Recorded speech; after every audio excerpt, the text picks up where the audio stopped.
ಅರೆ ಕಡಿಮೆ ಹಾಕು ಆದ್ರೆ ಅಸಲಿ ಹಾಕು. MDH ಕಾಶ್ಮೀರಿ ಕೆಂಪು ಮೆಣಸಿನ ಪೌಡರ್. MDH.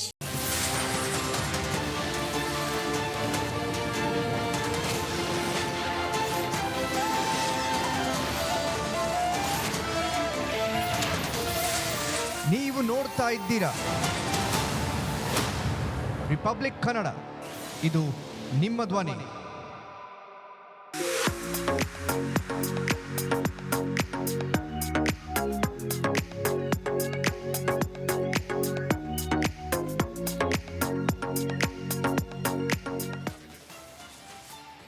ಯಾವುದೇ ಕಾಂಪ್ರಮೈಸ್ ಇಲ್ಲದೆ ರಿಪಬ್ಲಿಕ್ ಕನ್ನಡ 100% ನ್ಯೂಸ್ ಕೊಡುತ್ತೆ. ಇದೇ ರೀತಿ ಓರಿಯೆಂಟ್ ಬೆಲ್ ಟೈಲ್ಸ್ ಕೂಡ 100ಕ್ಕೆ 100ರಷ್ಟು ಬಲಿಷ್ಠವಾಗಿದೆ. ನವ ಭಾರತಕ್ಕಾಗಿ ಹೊಸ ಆಯ್ಕೆ. ಈಗ ಹೆಡ್ಲೈನ್ಸ್. ಜ್ಯುವೆಲರಿ ಶಾಪ್ಗೆ ಅಂತಾರಾಜ್ಯ ದರೋಡೆಕೋರರ ಕನ್ನ. ಅಷ್ಟದಿಕ್ಕುಗಳಲ್ಲಿ ಖದೀಮರಿಗೆ ಪೊಲೀಸರ ಶೋಧ. ಸಿಸಿಟಿವಿಯಲ್ಲಿ ಸೆರೆಯಾಗಿದೆ ಕಳ್ಳರ ಎಸ್ಕೇಪ್ ದೃಶ್ಯ. ಕಾಂಗ್ರೆಸ್ನಲ್ಲಿ ಮುಖ್ಯಮಂತ್ರಿ ಗದ್ದುಗೆ ಗುದ್ದಾಟ. ಸಿಎಂ ಡಿಚ್ಚಿಗೆ ಡಿಸಿಎಂ ಸೈಲೆಂಟ್. ಡಿಕೆಶಿ ಸಂಯಮದ ನುಡಿ ಹಿಂದೆ ಸಸ್ಪೆನ್ಸ್. ಕಾಲ್ ತುಳಿತಕ್ಕೆ ಕೆಎಸ್ಸಿಎ ಆರ್ಸಿಬಿ ಡಿಎನ್ಎ ಕಾರಣ. ಕುನ್ನಾ ವರದಿಯಲ್ಲಿ ಸ್ಫೋಟಕ ಮಾಹಿತಿ ಬಹಿರಂಗ. ಮಹಾರಾಜ ಕಪ್ಗೆ ಪ್ರೇಕ್ಷಕರಿಗೆ ನೋ ಎಂಟ್ರಿ. ಯಾದಗಿರಿಯಲ್ಲಿ ಪತಿಯನ್ನ ಕೃಷ್ಣಾ ನದಿಗೆ ತಳ್ಳಿದ ಪತ್ನಿ. ಹಗ್ಗದ ಮೂಲಕ ವ್ಯಕ್ತಿಯನ್ನ ರಕ್ಷಣೆ ಮಾಡಿದ ಸ್ಥಳೀಯರು. ಖತರ್ನಾಕ್ ಲೇಡಿ ನೌಟಂಕಿ ಆಟ ಬಯಲು.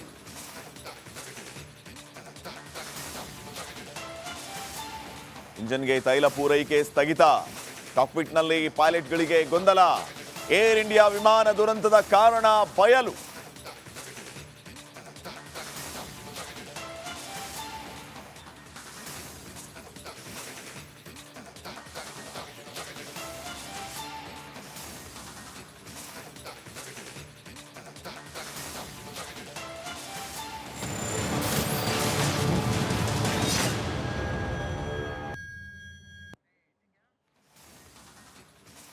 ನಮಸ್ಕಾರ, ಬಿಗ್ ಮಾರ್ನಿಂಗ್ಗೆ ಸ್ವಾಗತ. ನಾನು ಶ್ರೀಪಾದ್ ಪಾಟೀಲ್.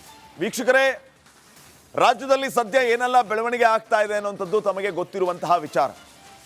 ಮುಖ್ಯವಾಗಿ ಅಹಮದಾಬಾದ್ನಲ್ಲಿ ನಡೆದಂತಹ ಈ ವಿಮಾನ ಪತನ ದುರಂತದ ವಿಚಾರ.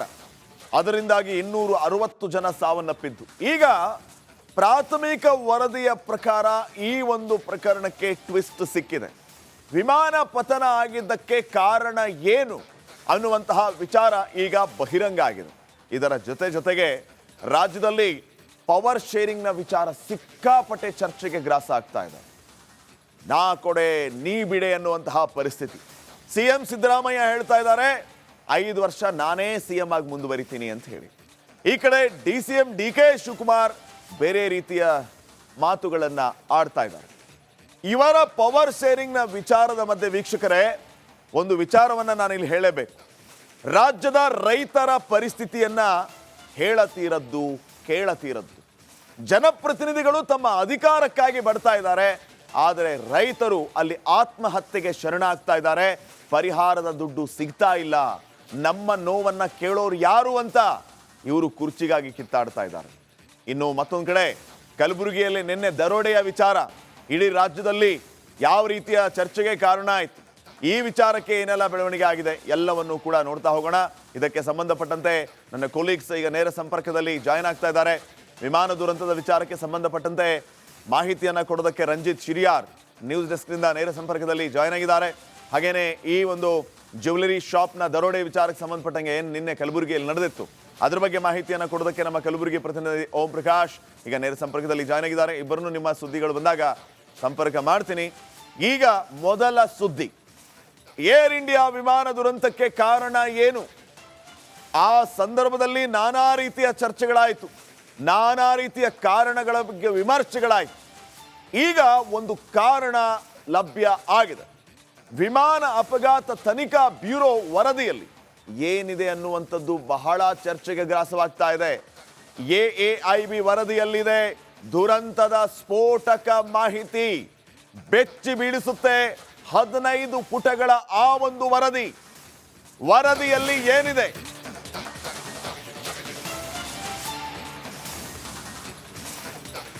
ವಿಮಾನ ಅಪಘಾತ ತನಿಖಾ ಬ್ಯೂರೋ ವರದಿಯಲ್ಲಿ ಏನಿದೆ, ಯಾವ ವಿಚಾರಗಳನ್ನ ಅಲ್ಲಿ ಉಲ್ಲೇಖ ಮಾಡಲಾಗಿದೆ, ಇವೆಲ್ಲವೂ ಕೂಡ ಬಹಳ ಮುಖ್ಯವಾದಂತಹ ಪಾತ್ರವನ್ನು ವಹಿಸುತ್ತೆ. 15 ಪುಟಗಳ AAIB ವರದಿ ಸಬ್ಮಿಟ್ ಆಗಿದೆ.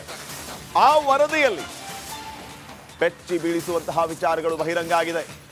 ಅಸಲಿಗೆ ಅವತ್ತು ಟೇಕ್ ಆಫ್ ಆಗುವಾಗ ಏನು ಸಮಸ್ಯೆ ಆಯಿತು, ಟೇಕ್ ಆಫ್ ಆದ ಕೆಲವು ಕ್ಷಣಗಳಲ್ಲಿ ಯಾಕೆ ವಿಮಾನ ಪತನ ಆಯಿತು, ಹೀಗೆ 10 ಹಲವು ಪ್ರಶ್ನೆಗಳಿದ್ದು. ಇಂಧನ ಪೂರೈಕೆ ಆಗದ ಹಿನ್ನೆಲೆ ವಿಮಾನ ದುರಂತ. ನೋಡಿ, ಇಂಧನ ಪೂರೈಕೆ ಆಗಿಲ್ಲ. 2 ಎಂಜಿನ್ಗಳಿಗೆ ಇಂಧನ ಪೂರೈಕೆಯಲ್ಲಿ ವ್ಯತ್ಯಯ ಉಂಟಾಗಿದೆ. ಪೂರೈಕೆ ಆಗಬೇಕಿದ್ದ ಇಂಧನ ಸ್ಥಗಿತವೇ ದುರಂತಕ್ಕೆ ಕಾರಣ. AIB ಎಂದ ದುರಂತದ ಪ್ರಾಥಮಿಕ ತನಿಖಾ ವರದಿ ಬಿಡುಗಡೆಯಾಗಿದೆ. ಪ್ರಾಥಮಿಕ ತನಿಖಾ ವರದಿಯಲ್ಲಿ ಈ ವಿಚಾರಗಳನ್ನು ಉಲ್ಲೇಖ ಮಾಡಲಾಗಿದೆ.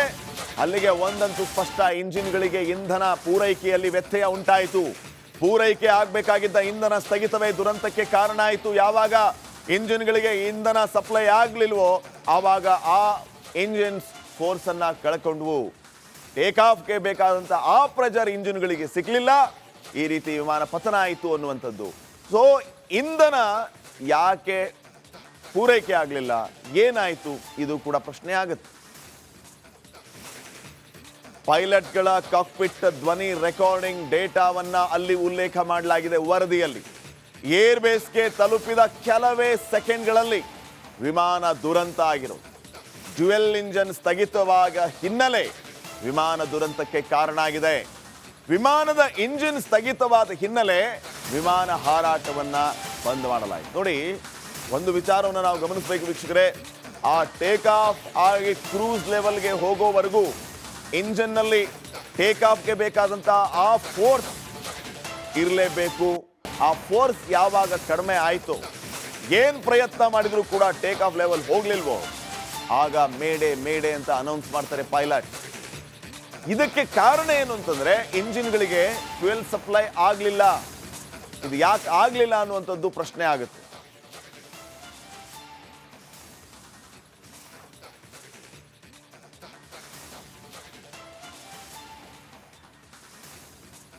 ಇನ್ನಷ್ಟು ಅಪ್ಡೇಟ್ಸ್ ಅನ್ನ ಕೊಡ್ತಾರೆ ಪ್ರತಿನಿಧಿ ರಂಜಿತ್. ಈಗ ನೇರ ಸಂಪರ್ಕದಲ್ಲಿ ಜಾಯ್ನ್ ಆಗಿದ್ದಾರೆ. ರಂಜಿತ್, ಈ ಪ್ರಾಥಮಿಕ ವರದಿಯಲ್ಲಿ ಇನ್ನು ಯಾವ್ಯಾವ ವಿಚಾರಗಳನ್ನ ಉಲ್ಲೇಖ ಮಾಡಲಾಗಿದೆ, ಏನ್ ಅಪ್ಡೇಟ್ಸ್ ಕೊಡ್ತೀರಿ? ಶ್ರೀಪಾದ್ ಪಾಟೀಲ್, ನೋಡಿ, ಇಡೀ ದೇಶ ಬೆಚ್ಚಿ ಬಿದ್ದಂಥ ಘಟನೆ ಅದು. ಇಡೀ ದೇಶದಲ್ಲಿ ಎಲ್ಲರೂ ಕೂಡ ಮುರುಕಪಟ್ಟಂಥ ಘಟನೆ ಅದು. 260 ಜನ ಮಾರಣ ಹೋಮ ಆಗಿರುವಂಥ ಘಟನೆ. ಈ ಘಟನೆ ಕಾರಣ ಏನು ಅನ್ನೋದರ ಬಗ್ಗೆ ಅಮೆರಿಕಾದ AAIB ಈ ಒಂದು ತನಿಖೆಯನ್ನು ಮಾಡಿ ಈಗ ವರದಿಯನ್ನು ಕೊಟ್ಟಿದೆ. ಆ ವರದಿಯ ಪ್ರಕಾರ ನಾವೆಲ್ಲ ಅಂದ್ಕೊಂಡಿದ್ವಿ ಯಾವುದೋ ಪಕ್ಷಿ ಆ ವಿಮಾನಕ್ಕೆ ಅಡ್ಡ ಬಂತು, ಆ ಕಾರಣದಿಂದ ದುರಂತ ಆಯಿತು, ಅಥವಾ ಬೇರೆ ಏನಾದರೂ ಸಮಸ್ಯೆಗಳು, ಅದು ಹವಾಮಾನ ವೈಪರೀತ್ಯದಿಂದಾಗಿ ಆ ರೀತಿ ಆಗಿರಬಹುದಾ, ಅಥವಾ ಅತಿಯಾದ ತೂಕ ಆ ವಿಮಾನ ಹೊಂದಿದ್ರಿಂದಾಗಿ ಹಂಗಾಯ್ತಾ ಅನ್ನೋದ್ರ ಬಗ್ಗೆ, ಅಥವಾ ಬೇರೆ ಏನಾದರೂ ಹೊರಗಡೆಯಿಂದ ಇದನ್ನು ಒಂದು ಟ್ರ್ಯಾಪ್ ಮಾಡಿ ಏನಾದರೂ ಹೈಜಾಕ್ ಮಾಡಿ ಅಥವಾ ಇದನ್ನು ಬ್ಲಾಸ್ಟ್ ಆಗೋ ರೀತಿಯಲ್ಲಿ ಆಯ್ತಾ ಅನ್ನೋದ್ರ ಬಗ್ಗೆ ಎಲ್ಲವೂ ಕೂಡ ಅನುಮಾನಗಳಿತ್ತು, ಸಂಶಯಗಳಿತ್ತು. ಆದರೆ ಫೈನಲಿ ಈಗ AAIB ಅಮೆರಿಕಾದ ಈ ತನಿಖಾ ತಂಡ ಕೊಟ್ಟಿರುವಂಥ ವರದಿಯಲ್ಲಿ ಉಲ್ಲೇಖ ಆಗಿರುವುದು ಬಹಳ ಸ್ಪಷ್ಟವಾಗಿದೆ. ಇದು ಪೈಲಟ್ಗಳ ಅಚಾತುರ್ಯ ಅಲ್ಲ, ಅಥವಾ ಬೇರೆ ಯಾವುದೇ ಕಾರಣಗಳಿಂದ ಇದು ಆಗಿಲ್ಲ. ಕಾಕ್ಪಿಟ್ನಲ್ಲಿ ಆ ಇಬ್ಬರು ಪೈಲಟ್ಗಳು ಕೊನೆ ಹಂತದಲ್ಲಿ ಮಾತನಾಡಿರುವಂಥ ಅವರ ಸಂಭಾಷಣೆಯ ಆಧಾರದ ಮೇಲೆ AAIB ವರದಿಯ ಪ್ರಕಾರ 2 ಇಂಜಿನ್ನಲ್ಲಿ ಪವರ್ ಸಪ್ಲೈ ಆಗದೆ, 2 ಇಂಜಿನ್ನಲ್ಲಿ ಇಲ್ಲಿ ಪವರ್ ಜನರೇಟ್ ಆಗದೆ, ಅದಕ್ಕೆ ಬೇಕಾದಂಥ ಫೋರ್ಸ್ ಸಿಗದೆ ಈ ಒಂದು ದುರಂತ ಆಗಿದೆ ಅನ್ನೋದು. ರನ್ವೇನಿಂದ 32 ಸೆಕೆಂಡುಗಳ ಕಾಲ ಸಂಚರಿಸಿದಂಥ ಆ ವಿಮಾನ ಏರ್ ಇಂಡಿಯಾ ವಿಮಾನ, ಆನಂತರ ಮೆಡಿಕಲ್ ಕಾಲೇಜಿನ ಅದೊಂದು ಹಾಸ್ಟೆಲ್ ಏನಿತ್ತು ಅದಕ್ಕೆ ಬಡಿದು 260 ಜನ ಮೃತಪಟ್ಟರೆ ಓರ್ವ ಮಾತ್ರ ಬದುಕುಳಿತಾನೆ. ಅದಕ್ಕೆ ಕಾರಣ ಏನು ಅನ್ನುವ ಕೆಲವು ಅಂಶಗಳನ್ನು ನಾನೀಗ ಹೇಳ್ತೀನಿ ಶ್ರೀಪಾದ್ ಪಾಟೀಲ್ರೆ. ನೋಡಿ, ಇಂಧನವನ್ನು ತುಂಬುವ ಸಾಧನ ರನ್ನಿಂದ ಕಟ್ ಆಫ್ ಆದಂಥ ಹಿನ್ನೆಲೆಯಲ್ಲಿ ಅದು ಪವರ್ ಜನರೇಟ್ ಆಗಿಲ್ಲ. ಹಾಗಾಗ ಮೇಲೆ ಏರುವಂಥ ಶಕ್ತಿಯನ್ನು ಆ ವಿಮಾನ ಕಳೆದುಕೊಳ್ಳುತ್ತೆ. ಕಾಕ್ಪಿಟ್ನ ಆ ಇಬ್ಬರು ಪೈಲಟ್ಗಳು ಮಾತಾಡ್ಕೊಳ್ತಾರೆ, ನೀವು ಯಾಕೆ ಕಟ್ ಮಾಡಿದ್ರಿ ಅಂತ ಹೇಳ್ತಾರೆ, ನಾನು ಕಟ್ ಮಾಡಿಲ್ಲ ಅಂತೇಳಿ ಆ ಪೈಲಟ್ ಹೇಳ್ತಾನೆ. ಆವಾಗ ಇದು ಕ್ಲಿಯರ್ ಆಗುತ್ತೆ. ಮುಂದುವರಿದು ರ್ಯಾಟ್ ಅಂತ ಹೇಳಿದ್ರೆ ರ್ಯಾಮ್ ಏರ್ ಟರ್ಬೈನ್ನಿಂದ ವಿದ್ಯುತ್ ನಷ್ಟ ಉಂಟಾಗಿರೋದ್ರಿಂದಾಗಿ ಈ ದುರಂತಕ್ಕೆ ಕಾರಣ ಅನ್ನೋದ್ರ ಬಗ್ಗೆಯೂ ಕೂಡ ಇಲ್ಲಿ ಪೈಲಟ್ಗಳು ಕೊನೆ ಹಂತದಲ್ಲಿ ಮಾತಾಡಿರುವಂಥ ಮಾತು. ಇಂಜಿನ್ಗಳಲ್ಲೂ ಸಂಪೂರ್ಣವಾಗಿ ಆಫ್ ಆಗಿತ್ತು, ಆದರೆ ಒಂದು ಇಂಜಿನ್ ಸ್ವಲ್ಪ ಮೇಲೆ ಏರೋದಕ್ಕೆ ಪ್ರಯತ್ನ ಪಡುವಂಥ ಸಂದರ್ಭ ಇತ್ತು. ಆದರೆ ಅದು ಕೂಡ ಫೈನಲಿ ಫೇಲ್ಯೂರ್ ಆದಂಥ ಹಿನ್ನೆಲೆಯಲ್ಲಿ ಈ ದುರಂತ ಆಗಿದೆ ಅಥವಾ ಇದೊಂದು ಅಪಘಾತ ಆಗಿದೆ ಅನ್ನೋದ್ರ ಬಗ್ಗೆ ಈಗ ಒಂದು ಕ್ಲಾರಿಟಿ, ಒಂದು ಸ್ಪಷ್ಟ ಒಂದಿಷ್ಟು ಮಾಹಿತಿ ಲಭ್ಯ ಆಗಿದೆ. ಮುಂದುವರೆದು ಗಮನಿಸ್ತಾ ಹೋದರೆ ನೋಡಿ, ವಿಮಾನವು ಒಟ್ಟು 32 ಸೆಕೆಂಡುಗಳ ಕಾಲ ಹಾರಾಟವನ್ನು ಮಾಡುತ್ತೆ. ಬಳಿಕ ರನ್ವೇನಿಂದ 0.9 ನಾಟಿಕಲ್ ಮೈಲು ದೂರದಲ್ಲಿ ಹಾಸ್ಟೆಲ್ಗೆ ಬಡಿದು ಇದೊಂದು ಭೀಕರ ಬ್ಲಾಸ್ಟ್ ಆಗಿ ಆನಂತರ 260 ಜನ ಮಾರಣ ಹೋಮ ಆಗುತ್ತೆ. ಇದಕ್ಕೆ ಕಾರಣ ಏನು ಅನ್ನೋದನ್ನು AAIB ಈಗ ಬಹಳ ಕ್ಲಿಯರ್ ಆಗಿ ತನ್ನ ವರದಿಯಲ್ಲಿ ಕೊಟ್ಟಿದೆ. ಆ ಮೂಲಕ ಪೈಲಟ್ಗಳ ಅಚಾತುರ್ಯ ಆಗಲಿ, ಹವಾಮಾನ ವೈಪರೀತ್ಯ ಆಗಲಿ, ಮತ್ಯಾವುದೇ ಕಾರಣಗಳಿಲ್ಲ. ಇದಕ್ಕೆ ರೀಸನ್ ಟೆಕ್ನಿಕಲಿ ಅದು ಇಂಜಿನ್ ಸ್ಟಾಪ್ ಆಗಿರೋದೇ ಇಲ್ಲಿ ಕಾರಣ ಅನ್ನೋದು ಕ್ಲಿಯರ್ ಆಗಿದೆ. Shripad Patil. Okay, thank you Ranjit ಮಾಹಿತಿಗಾಗಿ. ಕಲಬುರಗಿಯಲ್ಲಿ ಚಿನ್ನದ ಅಂಗಡಿ ದರೋಡೆ ಕೇಸ್ನ ವಿಚಾರಕ್ಕೆ ಸಂಬಂಧಪಟ್ಟಂತೆ ಚಿನ್ನಕ್ಕೆ ಕನ್ನ ಹಾಕುವ ದೃಶ್ಯ ಸಿಸಿಟಿವಿಯಲ್ಲಿ ಸೆರೆಯಾಗಿದೆ. ಇನ್ನಷ್ಟು ಅಪ್ಡೇಟ್ಗಳು ಲಭ್ಯ ಆಗ್ತಾ ಇದೆ. ದರೋಡೆಯ ಬಳಿಕ ಕಳ್ಳರು ಎಸ್ಕೇಪ್ ಆಗಿರುವಂಥ ದೃಶ್ಯ ರಿಪಬ್ಲಿಕ್ ಕನ್ನಡಕ್ಕೆ ಲಭ್ಯ ಆಗಿದೆ. ಸಿಸಿಟಿವಿ ದೃಶ್ಯಗಳ ಲಭ್ಯ ಆಗಿರುವಂಥದ್ದು. ಈ ದೃಶ್ಯಗಳನ್ನು ಆಧರಿಸಿ ತನಿಖೆಯನ್ನು ಈಗಾಗಲೇ ಪೊಲೀಸರು ಚುರುಕುಗೊಳಿಸಿದ್ದಾರೆ. ಅಷ್ಟೊಂದು ಜನ ಇರ್ತಾರೆ, ಹಾಡ ಹಗಲೇ ಬಂದಿದ್ದಾರೆ, ಗನ್ ತೋರಿಸಿದ್ದಾರೆ, ವೆಪನ್ ತೋರಿಸಿದ್ದಾರೆ, ಕೆಜಿಗಟ್ಟಲೆ ಚಿನ್ನವನ್ನು ಕದ್ದು ಪರಾರಿಯಾಗಿದ್ದಾರೆ. ಕಲಬುರಗಿಯಲ್ಲಿ ಯಾವ ರೀತಿಯ ಪರಿಸ್ಥಿತಿ ಇದೆ ಅನ್ನುವಂಥದ್ದೇ ಈಗ ಪ್ರಶ್ನೆಗೆ ಕಾರಣ ಆಗ್ತಾ ಇದೆ. ಮೇಲಿಂದ ಮೇಲೆ ಇಂಥ ಪ್ರಕರಣಗಳಲ್ಲಿ ಆಗ್ತಾ ಇದೆ. ಬ್ಯಾಂಕ್ ದರೋಡೆ ಮಾಡ್ತಾರೆ, ಗನ್ ತೋರಿಸಿ ಚಿನ್ನದ ಅಂಗಡಿಯನ್ನು ರಾಬರಿ ಮಾಡ್ತಾರೆ. ಏನಾಗ್ತಾ ಇದೆ ಕಲಬುರಗಿಯಲ್ಲಿ ನೋಡಿ ದೃಶ್ಯಗಳಲ್ಲಿ. ಎಷ್ಟು ರಾಜಾರೋಷವಾಗಿ ಬರ್ತಾರೆ, ಎಷ್ಟು ರಾಜಾರೋಷವಾಗಿ ಹೋಗ್ತಾ ಇದ್ದಾರೆ. ಯಾರಿಗೂ ಯಾರು ಭಯನೇ ಇಲ್ಲ.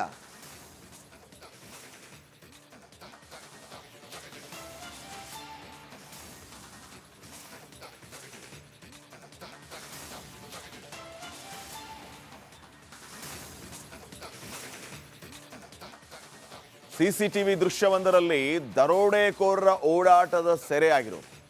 ಸರಾಫ್ ಬಜಾರ್ನಿಂದ ನಡೆದುಕೊಂಡು ಹೋಗಿರುವ ದೃಶ್ಯ ಅಲ್ಲಿ ಸೆರೆಯಾಗಿದೆ. ಇವರು ಎಷ್ಟು ಕಾಮಾಗಿ ಬರ್ತಾರೆ, ಎಷ್ಟು ರಾಜಾರೋಷವಾಗಿ ಓಡಾಡ್ತಾರೆ, ಇವೆಲ್ಲವನ್ನು ಗಮನಿಸಿದರೆ ಇದು ಯಾವ ರೀತಿ ಅವರು ಪ್ರೀ ಪ್ಲಾನ್ ಮಾಡ್ಕೊಂಡಿದ್ರು ಅನ್ನುವಂಥದ್ದು ಗೊತ್ತಾಗುತ್ತೆ. ಯಾವ ರೀತಿ ಮೊದಲು ಇವರು ವಾಚ್ ಮಾಡಿದ್ರು ಆ ಒಂದು ಜ್ಯುವೆಲರಿ ಶಾಪನ್ನು ಅನ್ನುವಂಥದ್ದು ಗೊತ್ತಾಗುತ್ತೆ. ತಹಸೀಲ್ದಾರ್ ಕಚೇರಿಯವರೆಗೆ ನಡೆದುಕೊಂಡು ಹೋಗ್ತಾರೆ ಈ ಕಳ್ಳರು. ಇನ್ನು ಸಿಸಿಟಿವಿ ದೃಶ್ಯ 2ರಲ್ಲಿ ಆಟೋ ಹತ್ತಿ ಹೋಗಿದ್ದಾರೆ ಖದೀಮರು. ಬಸ್ ಸ್ಟ್ಯಾಂಡ್ ತನಕ ಆಟೋದಲ್ಲಿ ಈ ದರೋಡೆಕೋರರು ಹೋಗ್ತಾರೆ. ಇನ್ನು ಸಿಸಿಟಿವಿ ದೃಶ್ಯ 3ರಲ್ಲಿ ಆಟೋದಿಂದ ಕೆಳಗಿಳಿಯುವಂತಹ ದೃಶ್ಯ. ಆಟೋದಿಂದ ಕೆಳಗಿಳಿದು ಬಸ್ ಸ್ಟ್ಯಾಂಡ್ ಒಳಗೆ ಹೋಗಿದ್ದಾರೆ. ಸಿಸಿಟಿವಿ ದೃಶ್ಯ 4ರಲ್ಲಿ ಬಸ್ ಸ್ಟ್ಯಾಂಡ್ ಒಳಗೆ ಎಂಟ್ರಿ ಕೊಡ್ತಾರೆ, ಬ್ಯಾಗ್ ಹಾಕೊಂಡು ಬಸ್ಸಲ್ಲಿ ಖದೀಮರು ಎಸ್ಕೇಪ್ ಆಗ್ತಾರೆ. ಸೊ 4 ದೃಶ್ಯಗಳನ್ನು ನಿಮ್ಮ ಮುಂದೆ ಇಡ್ತೀವಿ ವೀಕ್ಷಕರೇ ನಾವೀಗ. ದೃಶ್ಯ ನಂಬರ್ 1. ಆ ದೃಶ್ಯ ನಂಬರ್ 1ರಲ್ಲಿ ಏನಿದೆ, ದರೋಡೆಕೋರರು ಓಡಾಡ್ತಾ ಇರುವಂಥದ್ದು ಇದೆ, ತಾವು ಗಮನಿಸ್ತಾ ಇದ್ದೀರಿ. ಸರಾಫ್ ಬಜಾರ್ನಿಂದ ನಡ್ಕೊಂಡು ಹೋಗಿರುವಂಥ ದೃಶ್ಯವನ್ನು ತಾವು ಗಮನಿಸ್ತಾ ಇದ್ದೀರಿ. ಇವರು ತಹಸೀಲ್ದಾರ್ ಕಚೇರಿವರೆಗೆ ನಡ್ಕೊಂಡು ಹೋಗ್ತಾ ಇದ್ದಾರೆ ಈ ಕಳ್ಳರು. ಇನ್ನು ಸಿಸಿಟಿವಿ ದೃಶ್ಯ ನಂಬರ್ 2ರಲ್ಲಿ ನೀವೇನು ನೋಡ್ತಾ ಇದ್ದೀರಿ, ಆಟೋ ಹತ್ಕೊಂಡು ಹೋಗ್ತಾರೆ ಖದೀಮರು. ದೃಶ್ಯ ನಂಬರ್ 3ರಲ್ಲಿ ಆಟೋ ಹತ್ಕೊಂಡು ಓಡಾಡ್ತಾ ಇದ್ದಾರೆ ನೋಡಿ. ಅಲ್ಲಿ ಬ್ಯಾಗ್ ಹಾಕ್ಕೊಂಡು ಯಾವ ರೀತಿ ಅವರು ಕನ್ನ ಹಾಕಿದ್ದಾರೆ, ಆ ಜ್ಯುವೆಲರಿ ಶಾಪ್ಗೆ ಯಾವ ರೀತಿ ಬಂದಿದ್ದಾರೆ, ಇದನ್ನು ದೃಶ್ಯ ನಂಬರ್ 2ರಲ್ಲಿ ಗಮನಿಸ್ತಾ ಇದ್ದಾರೆ. ದೃಶ್ಯ ನಂಬರ್ 3ರಲ್ಲಿ ಆಟೋ ಹತ್ಕೊಂಡು ಹೋಗ್ತಾ ಇರುವಂಥದ್ದು, ಬಸ್ ಸ್ಟ್ಯಾಂಡ್ಗೆ ಎಂಟ್ರಿ ಕೊಡೋದು. ಈ ರೀತಿ ಇವರ ಚಲನವಲನಗಳು ಈಗ ರೆಕಾರ್ಡ್ ಆಗಿದೆ. ಈಗ ಪೊಲೀಸರು ಇದೇ ಫುಟೇಜ್ಗಳ ಆಧಾರದ ಮೇಲೆ ತನಿಖೆಯನ್ನು ಇನ್ನಷ್ಟು ಚುರುಕುಗೊಳಿಸಿದ್ದಾರೆ.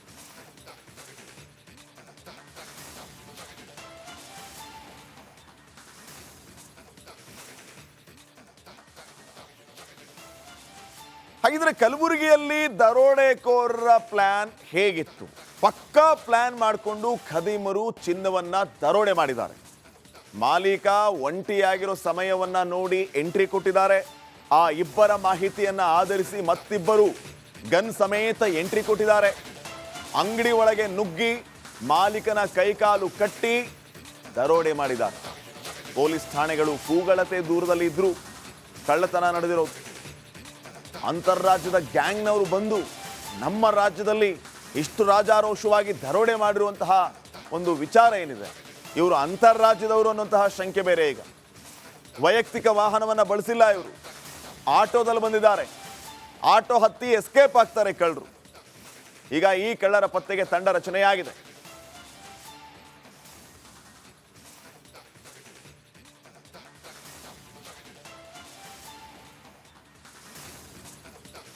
ಅದು ಪ್ರತಿನಿತ್ಯ ಸಾವಿರಾರು ಜನ ಓಡಾಡುವಂತಹ ಪ್ರದೇಶದಲ್ಲಿರೋ ಜ್ಯುವೆಲರಿ ಶಾಪ್. ಯಾವತ್ತಿನಂತೆ ಚಿನ್ನದಂಗಡಿ ಮಾಲೀಕ ಅಂಗಡಿಯಲ್ಲಿದ್ದಂಥ ಸಂದರ್ಭ, ಆಗ ಏಕಾಏಕಿ ದರೋಡೆಕೋರರು ನುಗ್ತಾರೆ. ಥೇಟ್ ಸಿನಿಮಾ ಸ್ಟೈಲಲ್ಲಿ ಹೊಂಚು ಹಾಕಿ ಚೀಲಗಟ್ಟಲೆ ಚಿನ್ನಾಭರಣವನ್ನು ಲೂಟಿ ಮಾಡಿ ಅಲ್ಲಿಂದ ಎಸ್ಕೇಪ್ ಆಗ್ತಾರೆ. ಮಠ ಮಧ್ಯಾಹ್ನದ ದರೋಡೆಗೆ ಜನ ಬೆಚ್ಚಿ ಬಿದ್ದಿದ್ದಾರೆ.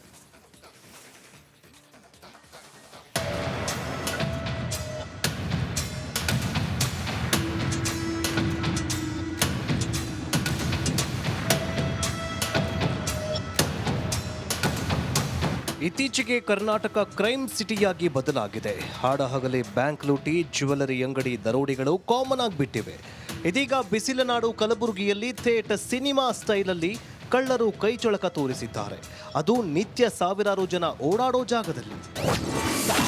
ಕಲಬುರಗಿಯಲ್ಲಿ ಹಾಡಹಗಲೇ ಚಿನ್ನದಂಗಡಿ ಲೂಟಿ, ಗನ್ ಪಾಯಿಂಟ್ನಲ್ಲಿ 3 kg ಗೋಲ್ಡ್ ದರೋಡೆ, ಚಿನ್ನದ ಅಂಗಡಿ ಮುಂದೆ ಹೌಹಾರಿ ನಿಂತಿರೋ ಜನ, ಸಿಟಿಯಲ್ಲಿ ಸೆರೆಯಾಗಿರೋ ದರೋಡೆಕೋರರ ದೃಶ್ಯ, ಸ್ಥಳದಲ್ಲಿ ಯದ್ನೋ ಬಿದ್ನೋ ಅಂತ ಓಡೋಡಿ ಬಂದಿರುವ ಹಿರಿಯ ಪೊಲೀಸ್ ಅಧಿಕಾರಿಗಳು. ಈ ಬೆಚ್ಚಿ ಬೀಳಿಸೋ ದೃಶ್ಯ ಕಂಡು ಬಂದಿದ್ದು ಕಲಬುರಗಿ ನಗರದ ಸರಾಫ್ ಬಜಾರ್ನಲ್ಲಿ.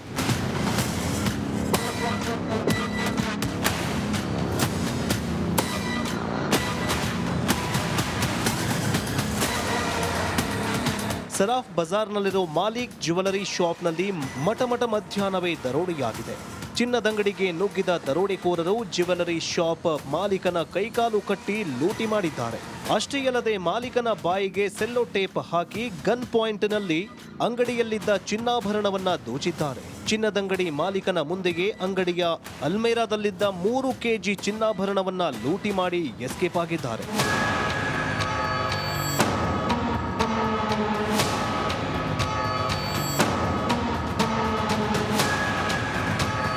ಥೇಟ್ ಸಿನಿಮಾ ಸ್ಟೈಲಲ್ಲಿ ಎಂಟ್ರಿ ಕೊಟ್ಟಿದ್ದ 4 ಗ್ಯಾಂಗ್ ಕೇವಲ 10 ರಿಂದ 20 ನಿಮಿಷಗಳಲ್ಲಿ ಇಡೀ ಅಂಗಡಿಯನ್ನೇ ಲೂಟಿ ಮಾಡಿ ಎಸ್ಕೇಪ್ ಆಗಿದ್ದಾರೆ. ಯಾವಾಗ ದರೋಡೆಕೋರರು ವಾಪಸ್ ಹೋದ್ರೋ ಆವಾಗ ಚಿನ್ನದಂಗಡಿ ಮಾಲೀಕ ಕಿರುಚತೊಡಗಿದ್ದ. ಕಿರುಚಾಟ ಕೇಳಿ ಕೆಳಗಡೆ ಇದ್ದ ಲಾಡ್ಜ್ ಮ್ಯಾನೇಜರ್ ಓಡೋಡಿ ಹೋಗಿದ್ದಾರೆ. ಕೈಕಾಲು ಕಟ್ಟಿ ಬಾಯಿಗೆ ಸೆಲ್ಲೋ ಟೇಪ್ ತೆಗೆದಿದ್ದಾರೆ. ಅಂದರೆ ಬಿದ್ದನಂದ್ರೆ ಏನೋ ಇನ್ ಕೇಸ್ ಏನೋ ಆಗಿರ್ಬೋದು ಅಂತ ಹಂಗೆ ವಿಚಾರ ಮಾಡಿದೆ. ಮೇಲ್ಗಡೆ ಹೋಗಿ ನೋಡ್ತೀನಿ, ಅವ್ನಿಗೆ ಬಾಯಿ ಕಟ್ಟಿದ್ದು, ಸೆಲ್ಲೋ ಟೇಪಿಂದ ಬಾಯಿ ಕಟ್ಟಿದ್ರು, ಮತ್ತು ಕಾಲು ಕಟ್ಟಿದ್ರು, ಕೈ ಕಟ್ಟಿದ್ರು. ನಾನು ಹೋಗಿ ಬಿಚ್ಚಿದ ತಕ್ಷಣ ಅಂದರೆ ಇಲ್ಲಿ ಹಿಂಗೆ ಲೂಟ್ ಮಾರು ಗನ್ ಲಗಕ್ಕೆ ಗ್ಯಾಗೆ ಅಂತ ಹೇಳ್ತಾ ಇದ್ದೆ ನಾನು. ಮತ್ತು ಅಷ್ಟು ಬಿಟ್ಟು ನಾನು ತೆಳಗಡೆ ಬಂದಾಗ ನೋಡಿದಾಗ ಅಷ್ಟೊತ್ತಿಗೆ ಹೋಗಿಬಿಟ್ಟಿದ್ರು ಅವರು.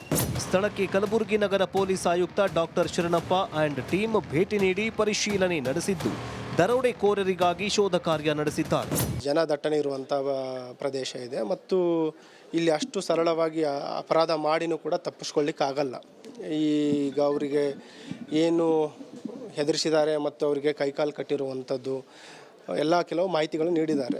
ಅದು ಏನು ದೂರು ನೀಡ್ತಾರೆ ಅದರ ಪ್ರಕಾರ ನಾವು ಪ್ರಕರಣವನ್ನು ತೆಗೆದುಕೊಳ್ತೀವಿ ಮತ್ತು ಈಗಾಗಲೇ 5 ವಿಶೇಷ ತಂಡಗಳನ್ನು ಮಾಡಿದ್ದೀವಿ. ಆದಷ್ಟು ಬೇಗ ಆರೋಪಿಗಳನ್ನು ನಾವು ಬಂಧನೆ ಮಾಡ್ತೀವಿ.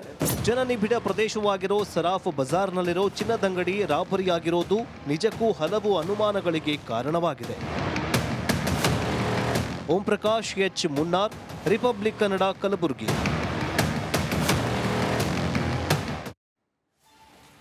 ಇನ್ನಷ್ಟು ಅಪ್ಡೇಟ್ಸ್ ಕೊಡೋದಕ್ಕೆ ನಮ್ಮ ಕಲಬುರಗಿ ಪ್ರತಿನಿಧಿ ಓಂ ಪ್ರಕಾಶ್ ಈಗ ನೇರ ಸಂಪರ್ಕದಲ್ಲಿ ಜಾಯ್ನ್ ಆಗಿದ್ದಾರೆ. ಓಂ ಪ್ರಕಾಶ್, ನಿನ್ನೆ ಶರಣಪ್ಪ ಅವರು ಮಾತಾಡ್ತಾ ಇದ್ದನ್ನು ನಾವು ಗಮನಿಸಿದ್ವಿ. ಚಿರಪರಿಚಿತರೇ ಬಂದು ಹೋಗಿರಬಹುದು, ಯಾಕಂದ್ರೆ ಇಷ್ಟು ರಾಜಾರೋಷವಾಗಿ ಇಷ್ಟು ಕಾನ್ಫಿಡೆನ್ಸ್ ಅಲ್ಲಿ ಬೇರೆಯವರು ಬರೋದಕ್ಕೆ ಸಾಧ್ಯ ಇಲ್ಲ ಅನ್ನುವಂಥ ಸಂಶಯ ಅವರಿಗೆ ವ್ಯಕ್ತವಾಗಿತ್ತು. ಈಗ ಮತ್ತೊಂದು ಆಯಾಮ ಅಂತಾರಾಜ್ಯ ಕಳ್ಳರು ಅನ್ನುವಂಥದ್ದು. ಸೊ ತನಿಖೆ ಯಾವ ಹಂತದಲ್ಲಿದೆ, ಏನೆಲ್ಲ ಅಪ್ಡೇಟ್ ಸಿಗ್ತಾ ಇದೆ ಈ ಒಂದು ದರೋಡೆ ವಿಚಾರಕ್ಕೆ ಸಂಬಂಧಪಟ್ಟಂಗೆ?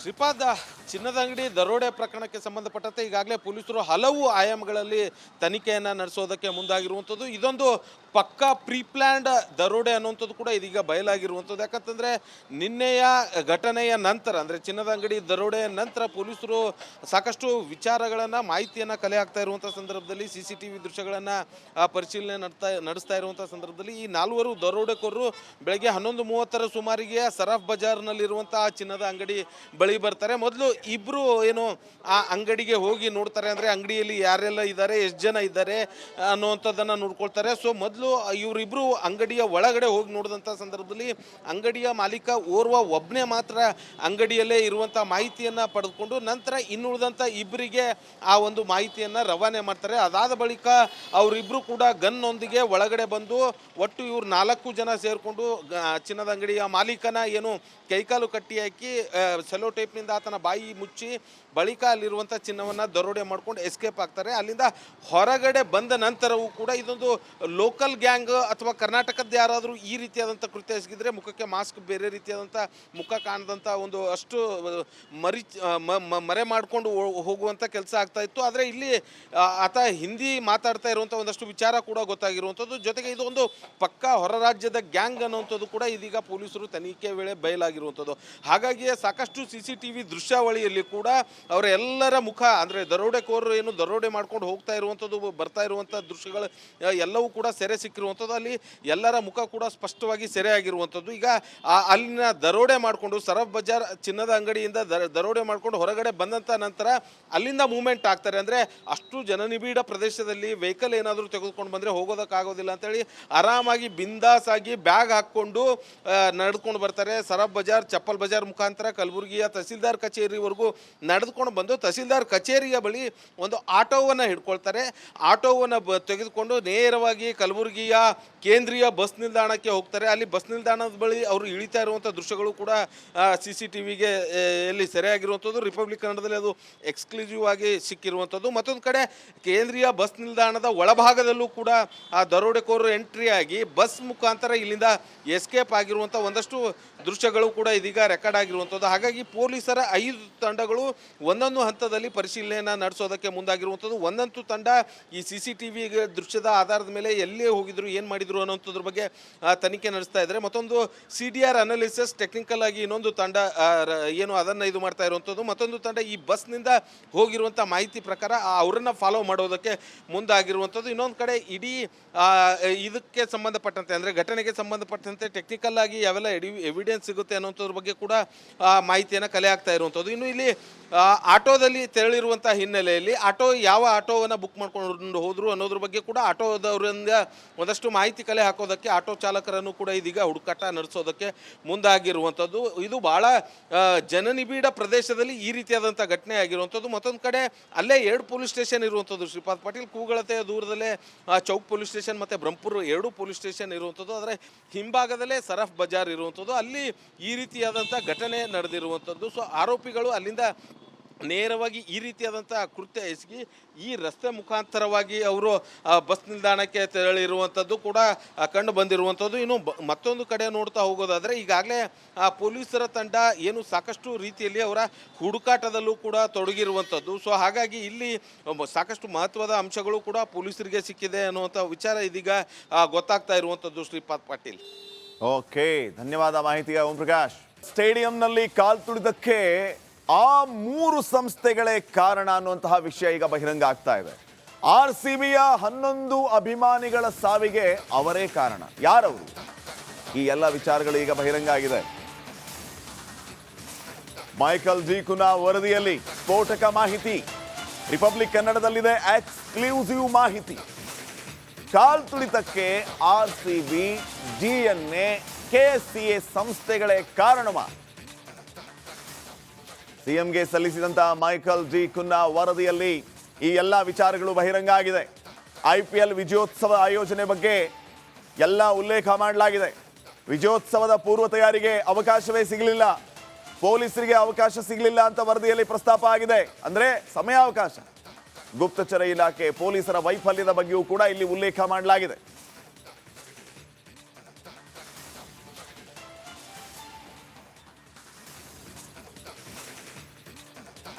RCB ಸಂಭ್ರಮಾಚರಣೆಯ ವೇಳೆ ಕಾಲ್ ತುಳಿತ ದುರಂತ ಪ್ರಕರಣಕ್ಕೆ ಸಂಬಂಧಿಸಿದ ವರದಿ ಸಲ್ಲಿಕೆಯಾಗಿದೆ. ಸರ್ಕಾರಕ್ಕೆ ನ್ಯಾಯಮೂರ್ತಿ ಮೈಕಲ್ ಡಿ ಕುನ್ನಾ ಆಯೋಗದ ವರದಿ ಸಲ್ಲಿಕೆಯಾಗಿದೆ. ಈ ವರದಿಯಲ್ಲಿ ದುರಂತಕ್ಕೆ ಕಾರಣವಾದ ಸ್ಫೋಟಕ ಅಂಶ ಬಯಲಾಗಿದೆ.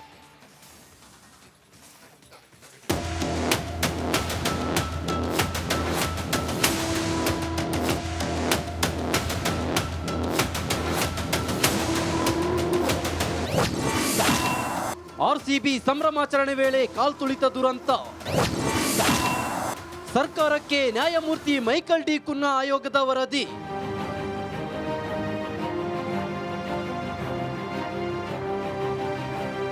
ರಾಯಲ್ ಚಾಲೆಂಜರ್ಸ್ ಬೆಂಗಳೂರು ತಂಡ IPL ಟ್ರೋಫಿ ಗೆದ್ದ ಸಂಭ್ರಮಾಚರಣೆ ವೇಳೆ ಆಗಿದ್ದ ದುರಂತದ ತನಿಖಾ ವರದಿ ಸರ್ಕಾರಕ್ಕೆ ಸಲ್ಲಿಸಲಾಗಿದೆ.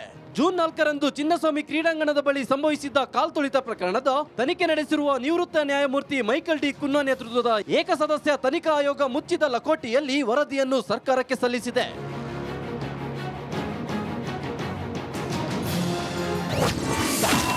ಸದ್ಯ ಸರ್ಕಾರಕ್ಕೆ ವರದಿ ಸಲ್ಲಿಕೆ ಮಾಡಿರುವ ನ್ಯಾಯಮೂರ್ತಿ ಮೈಕಲ್ ಡಿ ಕುನ್ನಾ ಆಯೋಗ ಕಾಲ್ತುಳಿತದಲ್ಲಿ 11 ಜನ ಅಮಾಯಕರ ಸಾವಿಗೆ ಕಾರಣ ಹುಡುಕಿದೆ. ಸದ್ಯ ಮುಚ್ಚಿದ ಲಕೋಟೆಯಲ್ಲಿ 2 ಸಂಪುಟದ ತನಿಖಾ ವರದಿಯನ್ನ ನಿವೃತ್ತ ಜಡ್ಜ್ ಸಲ್ಲಿಕೆ ಮಾಡಿದ್ದಾರೆ. ಸದ್ಯ ವರದಿಯನ್ನ ಓದಬೇಕು ಅಂತ ಸಿಎಂ ಸಿದ್ದರಾಮಯ್ಯ ಹೇಳಿದ್ದಾರೆ. ಜುಲೈ 17ರ ಗುರುವಾರ ಕ್ಯಾಬಿನೆಟ್ ಸಭೆಯಲ್ಲಿ ಚರ್ಚೆ ಮಾಡಲಿದ್ದಾರೆ. ವರದಿಯಲ್ಲಿ ಸರ್ಕಾರದ ವೈಫಲ್ಯ ಎತ್ತಿ ತೋರಿಸಿದ್ರ ಮೈಕಲ್ ಡಿ ಕುನ್ನಾ ಎಂಬ ಅನುಮಾನ ಕಾಡಿದೆ. 2 ಕಡೆ ಕಾರ್ಯಕ್ರಮ ಆಯೋಜನೆಯೇ ಘಟನೆಗೆ ಪ್ರಮುಖ ಎನ್ನಲಾಗಿದ್ಯಾ. ಚಿನ್ನಸ್ವಾಮಿ ಸ್ಟೇಡಿಯಂ ಗೇಟ್ ತೆಗೆಯದಿರೋದೇ ಎಡವಟ್ಟಿಗೆ ಕಾರಣವಾಗಿದೆ. ಒಳಗೆ ಹೋಗಲು ಅವಕಾಶ ಸಿಗದಿದ್ದಕ್ಕೆ ಘಟನೆ ನಡೆದಿದೆ. ವಿರಾಟ್ ಕೊಹ್ಲಿ ಮೇಲಿನ ಹುಚ್ಚು ಅಭಿಮಾನ, ಮೊದಲ ಬಾರಿ ಕಪ್ ಗೆದ್ದ ಖುಷಿ, ಅಭಿಮಾನಿಗಳಿಂದ ಈ ದುರಂತವನ್ನ ಮಾಡುವಂತೆ ಮಾಡಿದ್ಯಾ ಎಂದು ಸಲ್ಲಿಕೆ ಮಾಡಲಾಗಿದೆ ಎನ್ನಲಾಗಿದೆ. ಅವರು ಇವತ್ತು ವರದಿಯನ್ನು ಕೊಟ್ಟಿದ್ದಾರೆ. 2 ವಾಲ್ಯೂಮ್ಗಳಲ್ಲಿ 2 ಬಿಗ್ ವಾಲ್ಯೂಮ್ಸ್ 2 ವಾಲ್ಯೂಮ್ಗಳಲ್ಲಿ ಕೊಟ್ಟಿದ್ದಾರೆ. ನಾನು ಪೂರ್ಣ ಓದಕ್ಕಾಗಿಲ್ಲ.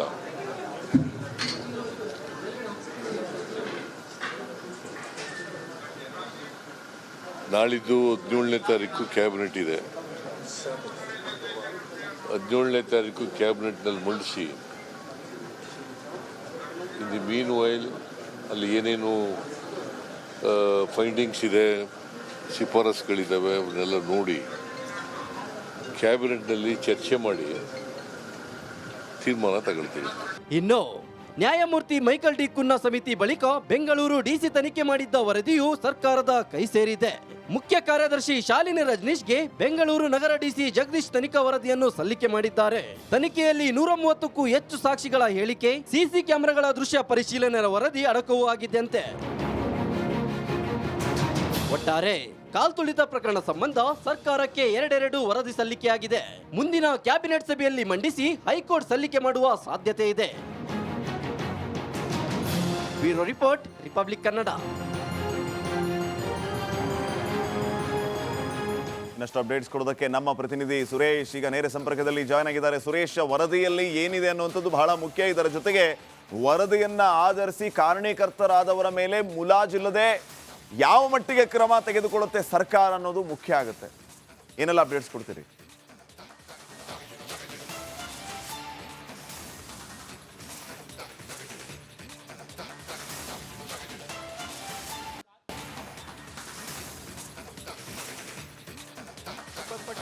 ಏನು 11 ಜನರ ಸಾವಿಗೆ ಕಾರಣದಂತಹ RCB ಸಂಭ್ರಮಾಚರಣೆ ವೇಳೆ ಏನು ಈಗ ಅವಘಡ ಇದೆ. ಇದಕ್ಕೆ ಸಂಬಂಧಪಟ್ಟಂತೆ 3 ತನಿಖಾ ಆಯೋಗ ತನಿಖಾ ಒಂದು ವಿಭಾಗಗಳನ್ನಾಗಿ ರಚನೆ ಮಾಡಿದರು. ಅದರಲ್ಲಿ ಪ್ರಮುಖವಾಗಿ ಈಗ ಮೈಕಲ್ ಡಿ ಕುನ್ನಾ ಅವರ ನೇತೃತ್ವದಲ್ಲಿ ಮಾಡಿದಂಥ ಏಕಸದಸ್ಯ ಆಯೋಗ ಏನಿದೆ, ತನಿಖಾ ಆಯೋಗ, ಇದರಲ್ಲಿ ಸಂಬಂಧಪಟ್ಟಂತೆ ನಿನ್ನೆ ಏನು ವರದಿಯನ್ನು ರಾಜ್ಯ ಸರ್ಕಾರಕ್ಕೆ ಸಲ್ಲಿಕೆ ಮಾಡಿದ್ದಾರೆ ಮೈಕಲ್ ಡಿ ಕುನ್ನಾ ಅವರು. ಅದಕ್ಕೆ ಸಂಬಂಧಪಟ್ಟಂತೆ ಒಂದಷ್ಟು ಎಕ್ಸ್ಕ್ಲೂಸಿವ್ ಅಂಶಗಳು ರಿಪಬ್ಲಿಕ್ ಕನ್ನಡಕ್ಕೆ ಲಭ್ಯ ಆಗಿರ್ತಕ್ಕಂಥದ್ದು. ಆದರೆ ಈವರೆಗೂ ಕೂಡ ಸರ್ಕಾರ ಎಲ್ಲಿಯೂ ಕೂಡ ಅಧಿಕೃತವಾಗಿ ಆ ಅಂಶಗಳನ್ನ, ಆ ವರದಿಯನ್ನು ಬಹಿರಂಗ ಮಾಡಿಲ್ಲ.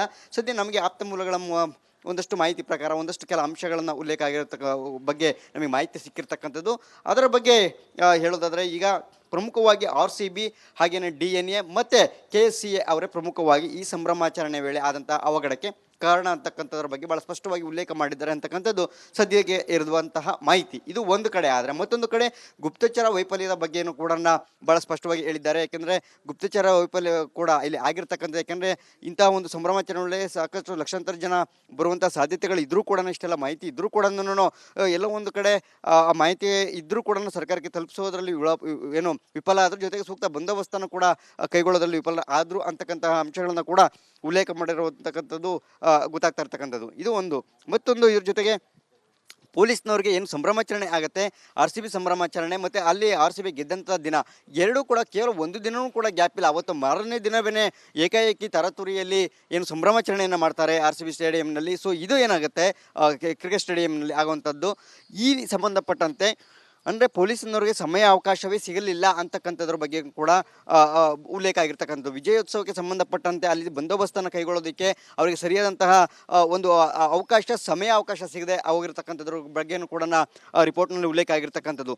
ಇನ್ನು ಇದು ಎಲ್ಲವೂ ಕೂಡ ಮೈಕಲ್ ಡಿ ಕುನ್ನಾ ಅವರ ವರದಿ ಅಂಶಗಳು. ಆದರೆ ಎಲ್ಲಿಯೂ ಕೂಡ ಸರ್ಕಾರದ ವೈಫಲ್ಯದ ಬಗ್ಗೆ ಆಗಲಿ ಅಥವಾ ಸರ್ಕಾರ ಈ ಸಂಬಂಧಪಟ್ಟಂತೆ ಯಾರು ಸರ್ಕಾರದ ಅವರು ಹೋಗಿ ಅಲ್ಲಿ ಭಾಗಿಯಾಗಿದ್ರು ಅವರ ಬಗ್ಗೆ ಆಗಲಿ ಎಲ್ಲಿಯೂ ಕೂಡ ಯಾವ ಅಂಶಗಳು ಕೂಡ ಉಲ್ಲೇಖ ಆಗಿರೋ ಬಗ್ಗೆ ಸದ್ಯಕ್ಕೆ ಮಾಹಿತಿ ಇಲ್ಲ.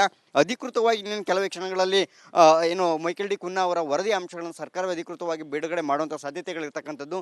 ಸೊ ಅದರ ನಂತರ ಮತ್ತಷ್ಟು ಅಂಶಗಳನ್ನು ಕೂಡ ನಾವು ಅಲ್ಲಿ ಗಮನ ಹರಿಸ್ಬೋದು. ಇದೆಲ್ಲವೂ ಕೂಡ ಒಂದು ಕಡೆ. ಆದರೆ ಮತ್ತೆ ಇನ್ನು ಎರಡು ಸಂಸ್ಥೆಗಳು ಮತ್ತೆ ತನಿಖೆಯನ್ನು ಮಾಡ್ತಿರ್ತಕ್ಕ. ಒಂದು ಡಿಸ್ಟ್ರಿಕ್ಟ್ ಮ್ಯಾಜಿಸ್ಟ್ರೇಟ್ ಅವರು ಮಾಡ್ತಿರ್ತಕ್ಕಂತಹ ಒಂದು ತನಿಖಾ ರಿಪೋರ್ಟ್ ಕೂಡ ಸರ್ಕಾರಕ್ಕೆ ಸಲ್ಲಿಕೆ ಆಗಿದೆ. ಅಲ್ಲಿಯೂ ಕೂಡ ಏನು ಗುಪ್ತಚರ ವೈಫಲ್ಯ ಆಗಿರೋದ್ರ ಬಗ್ಗೆ ಕೂಡ ಉಲ್ಲೇಖ ಆಗಿದೆ ಅಂತಕ್ಕಂಥ ನಮಗಿರುವಂಥ ಮಾಹಿತಿ. ಆ ರಿಪೋರ್ಟ್ ಕೂಡ ಬಹಿರಂಗ ಆಗಬೇಕು. ಜೊತೆಗೆ CID ತನಿಖೆ ಏನಿದೆ ಅದು ಕೂಡ ಇನ್ನೂ ರಿಪೋರ್ಟನ್ನು ಸಲ್ಲಿಕೆ ಮಾಡಿಲ್ಲ. ಅಲ್ಲಿಯೂ ಕೂಡ ಮತ್ತಷ್ಟು ಅಂಶಗಳು ಉಲ್ಲೇಖ ಆಗುವಂಥ ಸಾಧ್ಯತೆ. ಒಟ್ಟಾರೆಯಾಗಿ ಈ ಮೂರು ತನಿಖಾ ದೃಷ್ಟಿಯಲ್ಲಿ ಈ ವಿಚಾರಣೆ ಆಗಿರ್ತಕ್ಕಂತಹ ಈ ಮೂರು ಸಂಸ್ಥೆಗಳೇನಿದೆ, ಮೂರು ಸಂಸ್ಥೆಗಳು ಕೂಡ ಅಂತಹ ವರದಿ ಇದೆಯಲ್ಲ, ಈ ವರದಿಯನ್ನು ತುಲನೆ ಮಾಡಿ ನೋಡೋದಾದ್ರೆ ಒಟ್ಟಾರೆಯಾಗಿ ಇಲ್ಲಿ ಎಲ್ಲಿ ವೈಫಲ್ಯ ಆಗಿದೆ ಅಂತಕ್ಕಂಥ ಬಹಳ ಸ್ಪಷ್ಟವಾಗಿ ಗೊತ್ತಾಗುತ್ತೆ. ಸದ್ಯ ಮೈಕಲ್ ಡಿ ಕುನ್ನಾ ಅವರ ವರದಿ ಮಾತ್ರ ಸದ್ಯ ಸರ್ಕಾರಕ್ಕೆ ಸಲ್ಲಿಕೆ ಆಗಿರ್ತದೆ. ಜೊತೆ ಮ್ಯಾಜಿಸ್ಟ್ರೇಟ್ ರಿಪೋರ್ಟ್ ಅನ್ನು ಸಲ್ಲಿಕೆ ಆಗಿದೆ. ಇವೆರಡೂ ಒಂದು ರಿಪೋರ್ಟ್ ಅನ್ನು ಕೂಡ ಅದರಲ್ಲಿ ಇರತಕ್ಕಂಥ ಅಂಶಗಳನ್ನು ಸದ್ಯ ಸರ್ಕಾರ ತುಲನೆ ಮಾಡ್ತಾ ಇದೆ. ತುಲನೆ ಮಾಡುವಂತಹ ಮೂಲಕ ಎಲ್ಲಿ ವೈಫಲ್ಯ ಆಗಿದೆ ಅಂತಕ್ಕಂಥದನ್ನ ಕಂಡುಹಿಡಿಯುವಂತಹ ಪ್ರಯತ್ನಗಳನ್ನ ಮಾಡ್ತಾ ಇದೆ. ಜೊತೆಗೆ ಈಗಾಗಲೇ ಸರ್ಕಾರವು ಕೂಡ ಒಂದಷ್ಟು ಏನು ಮಾಹಿತಿ ಕೂಡ ಲಭ್ಯ ಆಗಿರ್ತಕ್ಕಂಥ. ಥ್ಯಾಂಕ್ ಯು ಸುರೇಶ್ ಮಾಹಿತಿಗಾಗಿ. ಇನ್ನು ಕಾಂಗ್ರೆಸ್ನಲ್ಲಿ ಗದ್ದುಗೆ ಗುದ್ದಾಟ ಜೋರಾಗಿರೋದು, DCM ಸೈಲೆಂಟ್ ಆಗಿರೋದು, ಇವೆಲ್ಲವೂ ಕೂಡ ಏನನ್ನ ಸೂಚಿಸ್ತಾ ಇದೆ? ಸಿದ್ದರಾಮಯ್ಯ ಅವರ ಮಾತಿನ ಡಿಚ್ಚಿಗೆ DK ಶಿವಕುಮಾರ್ ಮೌನಕ್ಕೆ ಶರಣಾಗಿದ್ದಾರೆ. ನಾನಾ ರೀತಿಯ ಅರ್ಥ ಬರುವಂತಹ ಮಾತುಗಳನ್ನು ಆಡ್ತಾ ಇದ್ದಾರೆ. ಒಂದ್ ಕಡೆ ಸಿದ್ದರಾಮಯ್ಯ ನಾನೇ 5 ವರ್ಷ CM ಅಂತ ಹೇಳ್ತಾರೆ. ಅವರ ಹೇಳಿಕೆಗೆ ಸಂಯಮದ ನುಡಿ DK ಶಿವಕುಮಾರ್ ಅವರಿಂದ ಬರ್ತಾ ಇದೆ. ಉಪಮುಖ್ಯಮಂತ್ರಿ ನಡೆ ಇನ್ನೂ ಕೂಡ ಭಾರಿ ಸಸ್ಪೆನ್ಸ್ಗೆ ಕಾರಣ ಆಗ್ತಾ ಇದೆ. ತಾಳ್ಮೆಯಿಂದ ಸೈಲೆಂಟ್ ಆಗಿದ್ದಾರೆ DCM DK ಶಿವಕುಮಾರ್ ಅವರು.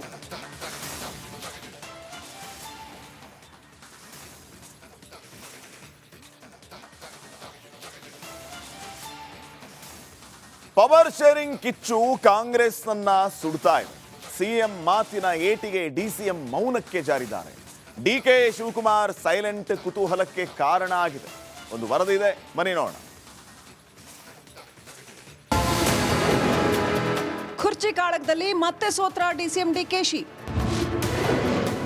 DKಶಿಯನ್ನ ಬೆಂಬಲಿಸಿದ ಒಕ್ಕಲಿಗರು ಕಂಗಾಲು.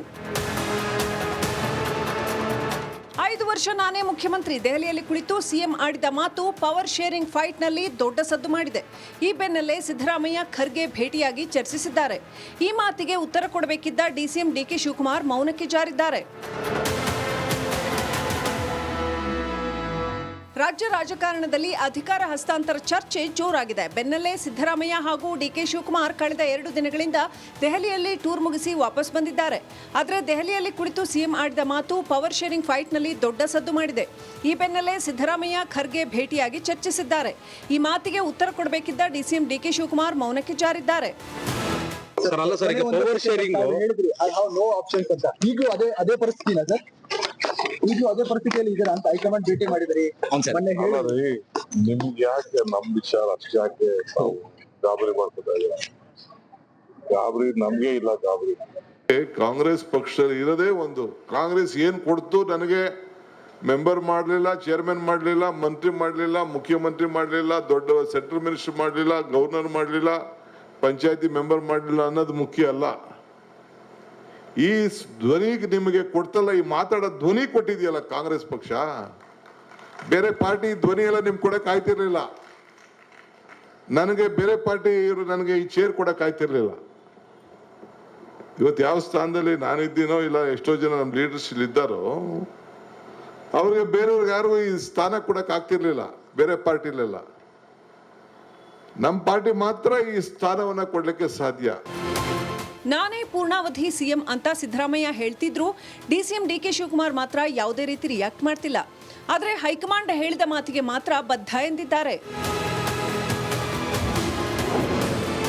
ಮಲ್ಲಿಕಾರ್ಜುನ ಖರ್ಗೆ ಕೊಟ್ಟ ದೀಕ್ಷೆಯಲ್ಲಿದ್ದೇನೆ. ಈಗಾಗಲೇ ಮಲ್ಲಿಕಾರ್ಜುನ್ ಖರ್ಗೆ ಸಾಹೇಬರು ನಮ್ಮೆಲ್ಲರೂ ಕೂಡ ಒಂದು ದೀಕ್ಷೆ ಕೊಟ್ಟಿದ್ದಾರೆ. ಆ ದೀಕ್ಷೆಯನ್ನು ಸಂತೋಷದಿಂದ ಸ್ವೀಕಾರ ಮಾಡಿದ್ವಿ. Ministers meeting about the KPCC president's post again, discussions are being raked up at a time like this.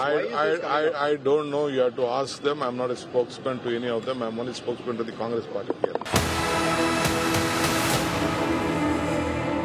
ಈಗಾಗಲೇ ಮಲ್ಲಿಕಾರ್ಜುನ್ ಖರ್ಗೆ ಸಾಹೇಬರು ನಮ್ಮೆಲ್ಲರೂ ಕೂಡ ಒಂದು ದೀಕ್ಷೆ ಕೊಟ್ಟಿದ್ದಾರೆ.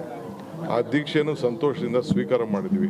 ಇಲ್ಲಿ ನೋಡ್ತಾ ಇದೀವಿ ಲಾಯರ್ಗಳು, ನಾವೆಲ್ಲ ಚೇರ್ ಬಡ್ದಾಡ್ತಾ ಇದೀವಿ. ನಿಮ್ ಚೇರೇ ಬೇಡ ಅಂತ ಕೂತಿದ್ರಿ, ಬಂದ್ ಚೇರ್ ಅದ್ರ ಕೂತ್ಕೊಂಡಪ್ಪ. ಚೇರ್ ಸಿಕ್ಕಿದೆ ಕಷ್ಟ, ಆದ್ಮೇಲೆ ಸಿಕ್ಕಿದಾಗ ಕಪ್ಸಲ್ ಬಂದು ಕೂತ್ಕೊಳ್ಳೋದು ಕಲಿಯಬೇಕು. ನಾವೆಲ್ಲ ನೋಡಿದ್ರೆ ನೀವು ಬಹಳ ತ್ಯಾಗಿಗಳು ತರ ಕಾಣ್ತಾ ಇದ್ದೀವಿ. ಎಷ್ಟೊಂದು ಚೇರು ಒಳ್ಳೆ ಫಸ್ಟ್ ಕ್ಲಾಸ್ ಭವನ ಎಲ್ಲ ಮಾಡೋರೆಲ್ಲ ಆಪರ್ಚುನಿಟಿ ಸಿಗೋದು ಬಹಳ ಕಷ್ಟ. ಆಪರ್ಚುನಿಟಿ ಸಿಕ್ಕಿದಾಗ ತಾವೆಲ್ಲ ಉಪಯೋಗಿಸ್ಕೊಂಡಿತ್ತು. ಸಿದ್ದು ನಂತರ ಡಿಕೆಶಿಗೆ ಅವಕಾಶ ಸಿಗಲಿ. ಇಲ್ಲಿ ಬಲಾಬಲದ ಪ್ರಶ್ನೆ ಬರೋದಿಲ್ಲ. ಇದು ಕಾಂಗ್ರೆಸ್ ಪಕ್ಷ.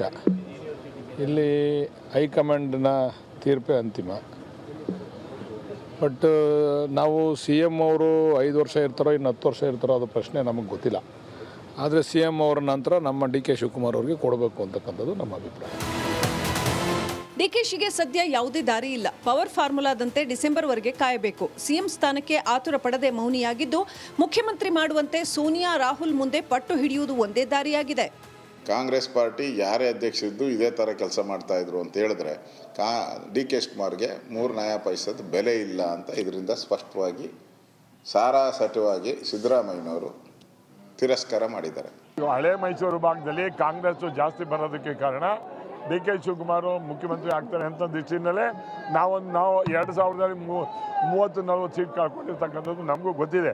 ಬಟ್ ಈಗ ನಮ್ಮವ್ರು ಬುದ್ಧಿ ಕಲ್ತಿದ್ದಾರೆ, ಯಾಕೆ ಮೋಸ ಹೋದು ಅಂತಕ್ಕಂಥದ್ದು ಕಲ್ತಿದ್ದಾರೆ. ಬಹುಶಃ ಇದು DK ಶಿವಕುಮಾರ್ ಅವ್ರಿಗೂ ಇದೇ ಲಾಸ್ಟ್ ಚಾನ್ಸ್. ಆದರೆ ಆಗ್ಬೋದು, ಆಗದೇ ಇದ್ರೆ 228ಕ್ಕೆ ನಮ್ಮದೇ coalition government. Siddaramaiah DK Shivakumar ಮಧ್ಯೆ ಸಂಘರ್ಷ. ಸಿದ್ದರಾಮಯ್ಯ ಡಿಕೆ ಶಿವಕುಮಾರ್ ಮಧ್ಯದ ಸಂಘರ್ಷ ತಾರಕಕ್ಕೇರಿದೆ. ಅದು ಎಲ್ಲಿಗೆ ಹೋಗಿ ನಿಲ್ಲುತ್ತೋ ಕಾದು ನೋಡಬೇಕಿದೆ. News desk, republic Kannada. ಈ ಬಗ್ಗೆ ಇನ್ನಷ್ಟು ಅಪ್ಡೇಟ್ಸ್ ಅನ್ನ ಕೊಡ್ತಾರೆ ಪ್ರತಿನಿಧಿ ಚಂದ್ರಶೇಖರ್. ಈಗ ನೇರ ಸಂಪರ್ಕದಲ್ಲಿ ಜಾಯ್ನ್ ಆಗಿದ್ದಾರೆ. ಚಂದ್ರಶೇಖರ್, ಬಿಟ್ಟೆನೆಂದರೂ ಬಿಡದಿ ಮಾಯೆ ಅನ್ನೋ ರೀತಿಯಲ್ಲಿ CM ಕುರ್ಚಿ ಕಿತ್ತಾಟ ಈ ಹಂತವನ್ನ ತಲುಪಿದೆ. ಹಣ ಕೊಡೋಣ ಅಂತ ಈ ಕಡೆ DK ಶಿವಕುಮಾರ್ ಬಳಗ, ಕೊಡಲ್ಲ ಹೋಗ್ರೋ ಅಂತ ಸಿದ್ದರಾಮಯ್ಯ ಬಣ. ಈ ಮಧ್ಯೆ ರಾಜ್ಯದ ಜನ ಬಡವಾಗ್ತಿದಾರೋ ಏನ್ ಕಥೆನೋ, ಅಭಿವೃದ್ಧಿ ಅನ್ನೋದ್ರ ಬಗ್ಗೆ ಗಮನ ಇಲ್ಲ. ಏನಾಗ್ತಿದೆ ಕಾಂಗ್ರೆಸ್ನಲ್ಲಿ?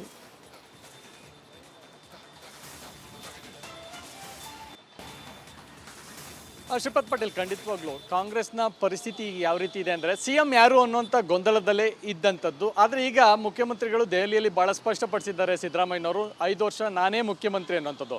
ಹೀಗಾಗಿ CM ಕುರ್ಚಿಯ ಆಸೆಯನ್ನು ಕಂಡಿದ್ದಂಥ DK ಶಿವಕುಮಾರ್ ಈಗ ಭಾಳಷ್ಟು ಒಂದು ರೀತಿ ಸಂಕಷ್ಟಕ್ಕೆ ಸಿಲುಕಿದ್ದಾರೆ. ಎಲ್ಲೋ ಒಂದು ಕಡೆ ಕನಸು ನನಸು ಆಗ್ತಾ ಇಲ್ವಲ್ಲ ಅನ್ನೋಂಥದ್ದು. ಯಾಕೆಂತಂದರೆ ಭಾಳಷ್ಟು ಅವರು ಭವಿಷ್ಯವನ್ನು ನಂಬ್ತಾರೆ. ಪ್ರಮುಖವಾಗಿ ನೋಡೋದಾದರೆ ಈ ಒಂದು ವರ್ಷದಲ್ಲೇ ಅಂದರೆ ನವೆಂಬರ್ ಅಥವಾ ಡಿಸೆಂಬರ್ ಹಂತದಲ್ಲೇ ನೀವು ಮುಖ್ಯಮಂತ್ರಿಗಳಾಗಬೇಕು ಅಥವಾ ಈ ಅವಧಿಯಲ್ಲೇ ಮುಖ್ಯಮಂತ್ರಿಗಳಾಗಬೇಕು. ಇಲ್ಲದೆ ಹೋದರೆ ಮುಂದಿನ ದಿನಗಳಲ್ಲಿ ಖಂಡಿತವಾಗ್ಲೂ ತಮಗೆ ಯಾವುದೇ ರೀತಿಯಾದಂಥ ಮುಖ್ಯಮಂತ್ರಿಗಳಾಗೋದಕ್ಕೆ ಚಾನ್ಸ್ ಇಲ್ಲ ಅನ್ನುವಂಥ ಒಂದು ರೀತಿಯಾದಂಥ ಭವಿಷ್ಯವನ್ನು DK ಶಿವಕುಮಾರ್ ಅವರು ನಂಬ್ಕೊಂಡಿದ್ದಾರೆ. ಸೊ ಹೀಗಾಗಿ ಅದೇ ವಿಚಾರಕ್ಕೆ ಸಂಬಂಧಪಟ್ಟಂತೆ ಈಗಾಗಲೇ ಒಂದಷ್ಟು ತಂತ್ರಗಳನ್ನು ಮಾಡಿದ್ರು. ಕೇಂದ್ರದ ಹೈಕಮಾಂಡ್ ಜೊತೆ ಚರ್ಚಿಸಿ ಅಥವಾ ಸುರ್ಜೇವಾಲಾ ಅವರ ಜೊತೆಯಲ್ಲಿ ಚರ್ಚೆ ಮಾಡಿ ನೇರವಾಗಿ ಶಾಸಕರ ಅಭಿಪ್ರಾಯವನ್ನು ಸಂಗ್ರಹ ಮಾಡುವಂಥ ಕೆಲಸವನ್ನು ಮಾಡಿದ್ರು. ಆದರೆ ಇಲ್ಲೊಂದು ಕಡೆ ಇದನ್ನು ಕೂಡ ಭಾಳಷ್ಟು ವಿರೋಧ ವ್ಯಕ್ತವಾಗ್ತಾ ಇದೆ. ಜೊತೆಯಲ್ಲಿ ಈಗ ಒಂದು ವೇಳೆ ಏನಾದರೂ CM ಬದಲಾವಣೆ ಆಗಬೇಕು ಅಂದರೆ ಶಾಸಕರ ಅಭಿಪ್ರಾಯ ಭಾಳ ಮುಖ್ಯ. ಒಂದು ವೇಳೆ ಮತದಾನ ಏನಾದರೂ ಆದರೆ ಅಥವಾ ಕೈ ಎತ್ತುವಂಥ ಪ್ರಕ್ರಿಯೆ ಏನಾದರೂ ಬಂತು ಅಂದರೆ ಆ ಪ್ರಕ್ರಿಯೆಯಲ್ಲಿ ಇವತ್ತಿಗೂ ಕೂಡ ಸಿದ್ದರಾಮಯ್ಯ ಅವರ ಪರ ಇರ್ತಕ್ಕಂಥ ಶಾಸಕರು ಅತಿ ಹೆಚ್ಚಾಗಿರ್ತಕ್ಕಂಥದ್ದು. ಹಾಗಾಗಿ ಒಂದು ವೇಳೆ ಇದರಲ್ಲಿ ಏನಾದರೂ ಸೋಲು ಕಂಡಿದ್ದೇ ಆದಲ್ಲಿ ಮುಂದಿನ ದಿನಗಳಲ್ಲಿ ಮುಖ್ಯಮಂತ್ರಿಗಳ ಕನಸು ಖಂಡಿತವಾಗ್ಲೂ ಈಡೇರೋದಕ್ಕೆ ಸಾಧ್ಯವೇ ಇಲ್ಲ. ಹಾಗಾಗಿ ಈ ಒಂದು ಪ್ರಯತ್ನಕ್ಕೆ ಡಿ ಕೆ ಶಿವಕುಮಾರ್ ಅವರು ಯಾವುದೇ ರೀತಿಯಾದಂಥ ನಿರ್ಧಾರವನ್ನು ಮಾಡ್ತಾ ಇಲ್ಲ. ಸೊ ಹೀಗಾಗಿ ಒಂದು ವೇಳೆ ಅದೇ ರೀತಿಯಲ್ಲಿ ಮುಂದುವರೆದಿದ್ದೇ ಆದರೆ ಒಂದು ಕಡೆ ಸೋಲು ಏನಾದರೂ ಆದರೆ ಮುಂದಿನ ದಿನಗಳಲ್ಲಿ ಮತ್ತೆ ನಾನು ಮುಖ್ಯಮಂತ್ರಿ ಆಗಬೇಕು ಅನ್ನುವಂಥ ಕನಸು ಏನಿದೆ ಅದು ನಿಜಕ್ಕೂ ಫೇಲ್ಯೂರ್ ಆಗುತ್ತೆ. ಹಾಗಾಗಿ ಡಿ ಕೆ ಶಿವಕುಮಾರ್ ಅವರು ಯಾವುದೇ ರೀತಿಯಾದಂಥ ಪ್ರಯತ್ನಗಳನ್ನು ಮಾಡದೆ ಸೈಲೆಂಟಾಗಿ ಇದ್ದು ಹೈಕಮಾಂಡ್ ಮೇಲೆ ಒತ್ತಡ ತಂದು ಬದಲಾಯಿಸಿಕೊಳ್ಳುವಂಥ ಅಥವಾ ಪರಿಸ್ಥಿತಿ ಸನ್ನಿವೇಶಗಳನ್ನು ಬೇರೆ ರೀತಿಯಲ್ಲಿ ಪರಿಶೀಲಿಸಿಕೊಳ್ಳುವಂಥ ರೀತಿಗೆ ಮುಂದಾಗ್ತಾ ಇರ್ತಕ್ಕಂಥದ್ದು. ಹಾಗಾಗಿ ಇದು ಯಾವ ಮಟ್ಟಿಗೆ ಸಕ್ಸಸ್ಸನ್ನು ಕಾಣ್ತಾರೆ ಡಿ ಕೆ ಶಿವಕುಮಾರ್, ಅದರಲ್ಲೂ ಟೆಂಪಲ್ ರನ್ಗೂ ಕೂಡ ಮುಂದಾಗ್ತಾ ಇದ್ದಾರೆ. ಸೊ ಯಾವ ರೀತಿಯಾದಂಥ ಸಕ್ಸಸ್ಸನ್ನು ಕಾಣ್ತಾರೆ, ಹೈಕಮಾಂಡ್ ಯಾವ ನಿರ್ಧಾರವನ್ನು ತೆಗೆದುಕೊಳ್ತಾರೆ ಅಂತದ್ದು ಭಾಳ ತೀವ್ರ ಕುತೂಹಲ ಇರ್ತಕ್ಕಂಥದ್ದು. ಶ್ರೀಪಾದ್.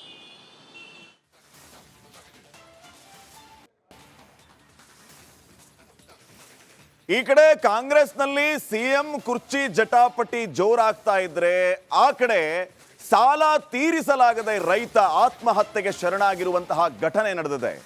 ಜನಪ್ರತಿನಿಧಿಗಳು, ಸರ್ಕಾರದವರು ಇದನ್ನ ನೋಡಲೇಬೇಕು. ಕಾಂಗ್ರೆಸ್ನಲ್ಲಿ ಸಿಎಂ ಕುರ್ಚಿ ಜಟಾಪಟಿ ಜೋರಾಗಿದೆ. ಕುರ್ಚಿ ಕುಡಿ ಅಂತ ಗುದ್ದಾಡ್ತಾ ಇದ್ದಾರೆ. ಈ ಕಡೆ ರೈತ ಒಬ್ಬ ಸಾಲ ತೀರಿಸಲಾಗಿದೆ ಆತ್ಮಹತ್ಯೆಗೆ ಶರಣಾಗಿರುವುದು.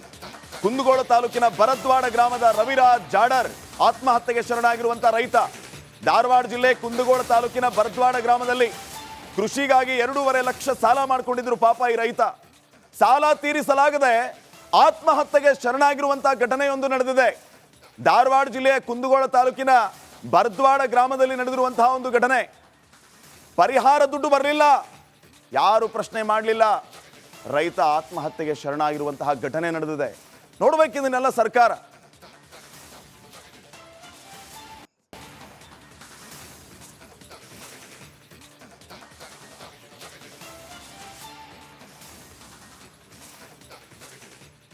ನೋಡಿ, ಸರ್ಕಾರ ಕುರ್ಚಿಗಾಗಿ ಗುದ್ದಾಡ್ತಾ ಇದೆ ವೀಕ್ಷಕರೇ.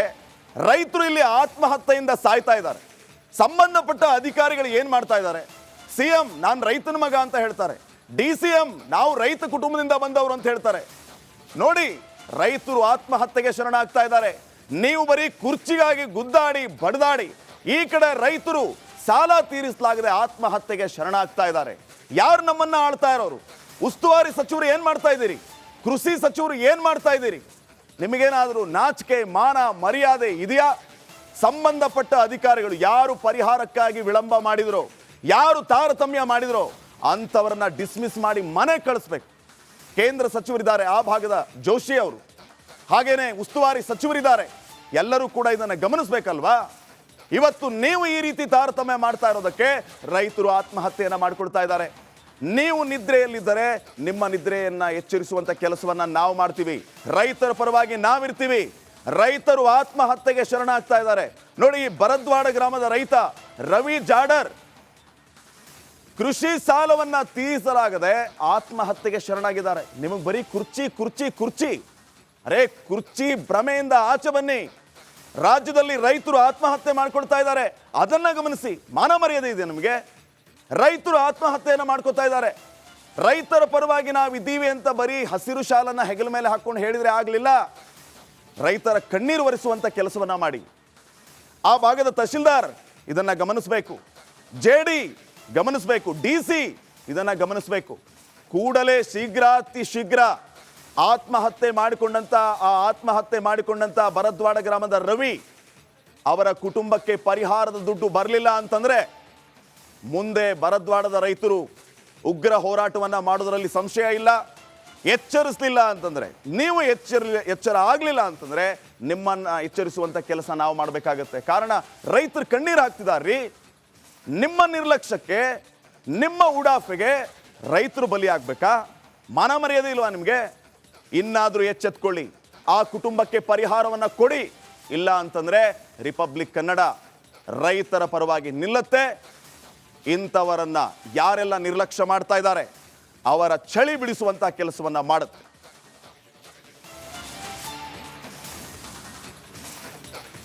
ಇನ್ನು ಮತ್ತೊಂದು ಕಡೆ ಪರಪ್ಪನ ಅಗ್ರಹಾರ ವೈದ್ಯ ನಾಗರಾಜ್ಗೆ NIA ಡ್ರಿಲ್ ನಡೆಸಿದೆ.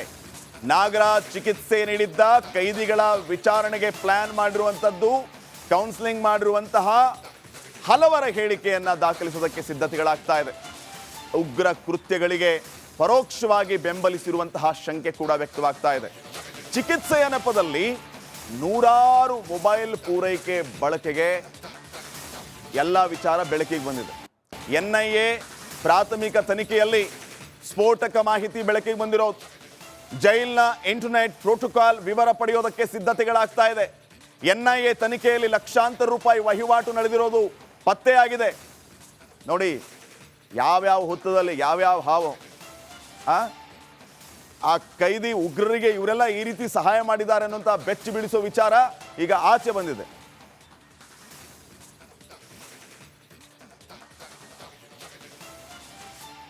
ಇನ್ನ ಮಲ್ಲೇಶ್ವರ ಬಿಜೆಪಿ ಕಚೇರಿಯಲ್ಲಿ ಬಾಂಬ್ ಬ್ಲಾಸ್ಟ್ ಕೇಸ್ನ ವಿಚಾರಕ್ಕೆ ಸಂಬಂಧಪಟ್ಟಂತೆ ATC ಯಿಂದ ಶಂಕಿತ ಉಗ್ರ ಅಬೂಬಕರ್ ವಿಚಾರಣೆ ನಡೆದಿರೋದು. ಮತ್ತೆ ಸ್ಫೋಟಕ್ಕೆ ಪ್ಲಾನ್ ಮಾಡಿದನ ನಟೋರಿಯಸ್ ಉಗ್ರ. ದಕ್ಷಿಣ ಭಾರತದ ಹಲವು ನಗರಗಳಲ್ಲಿ ಬ್ಲಾಸ್ಟ್ಗೆ ಪ್ಲಾನ್ ಮಾಡಿದ್ನ ಹಾಗಿದ್ರೆ ಬೆಂಗಳೂರಿನಲ್ಲಿ ಎಲ್ಲಿ ಟಾರ್ಗೆಟ್ ಮಾಡಿದ್ದ ಈ ಶಂಕಿತ ಉಗ್ರ, ಬೆಂಗಳೂರಿನಲ್ಲಿ ಈತನಿಗೆ ಯಾರ್ಯಾರು ಸಹಾಯ ಮಾಡ್ತಿದ್ದಾರೆ, ಹೀಗೆ ಹಲವು ಆಯಾಮಗಳಲ್ಲಿ ಅಬೂಬಕರ್ಗೆ ತೀವ್ರ ವಿಚಾರಣೆಗೆ ಒಳಪಡಿಸುವಂತ ಕೆಲಸ ಆಗ್ತಾ ಇದೆ. ಬೆಂಗಳೂರಿನಲ್ಲಿ ಒಂದು ದೊಡ್ಡ ಬ್ಲಾಸ್ಟ್ಗೆ ಇವರು ಪ್ಲಾನ್ ಅನ್ನ ಮಾಡಿಕೊಂಡಿದ್ರು. ಇವರು ಯಾವ ರೀತಿ ಪ್ಲಾನ್ ಮಾಡ್ಕೊಂಡಿದ್ರು ಎಲ್ಲರೂ ಉಗ್ರರು, ಇವರೆಲ್ಲರಿಗೆ ಫಂಡಿಂಗ್ ಮಾಡ್ತಾ ಇದ್ದವ್ರು ಯಾರು, ಯಾರು ಇವರಿಗೆ ನೆರವನ್ನ ನೀಡ್ತಾ ಇದ್ರು, ಈ ಎಲ್ಲ ಪ್ರಶ್ನೆಗಳಿಗೆ ವಿಚಾರಣೆಯ ಮೂಲಕ ಉತ್ತರ ಕಂಡುಕೊಳ್ಳುವ ಕೆಲಸ ಆಗ್ತಾ ಇದೆ.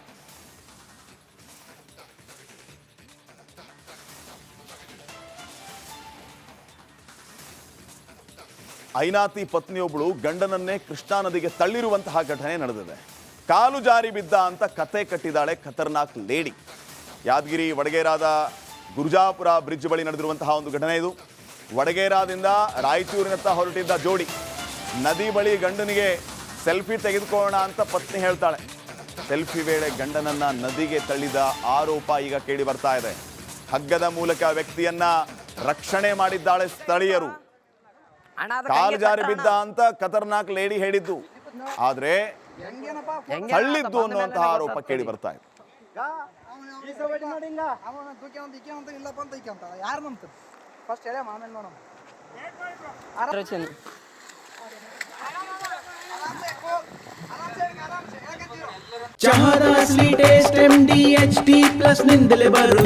ಗಂಟು ಕಟ್ಟಿಕೋ ಲವಂಗ ಹಸಿರು ಏಲಕ್ಕಿಯಿಂದ ತುಂಬಿದ MDH D+ ಮಸಾಲೆ.